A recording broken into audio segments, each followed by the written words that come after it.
বন্ধুরা, তোমরা সবাই কেমন আছো? এই গরমে খুব সতর্কভাবে থেকো, সাবধানে দেখো, ঠান্ডা জিনিস বেশি খেও। আর কাল তো ছিল অমাবস্যা, সারাদিন ফলাহার দিয়েছি। অমাবস্যা কাটতেই আমার বাড়ির লোকের জন্য আর গোপুসোনার জন্য বানিয়ে নেবো একদম নিরামিষ খিচুড়ি। ফুলকপি দিয়ে সব রকম সবজি দেখে নিয়েছি, ভেজে নিয়েছি।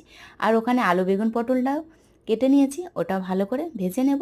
মশলাটা এখানে কষে নিচ্ছি। তো খিচুড়ি ফুটতে ফুটতে ওখানে দিয়ে দেবো। দেখে নিলে নিরামিষ খিচুড়ি বলতে নেই, দেবতার ভোগের জিনিস। বেশি করে পরিমাণ ঘি দিলে দারুণ টেস্টি লাগে। আর ওটা তো বাড়ির লোক সবাই খাবে, তাই না? চলো ভাজা টাজা কমপ্লিট করে তারপর আমার গোপুসোনাদের স্নান করিয়ে দিলাম। দিয়ে ভালো করে জামা টামা পরিয়ে রেডি করে বসে দিয়ে ওদের জন্য ভোগ রেডি করলাম। আর দিদির ভিডিওটা অবশ্যই ভালো যদি লাগে মনে করে একটা সাবস্ক্রাইব লাইক করো।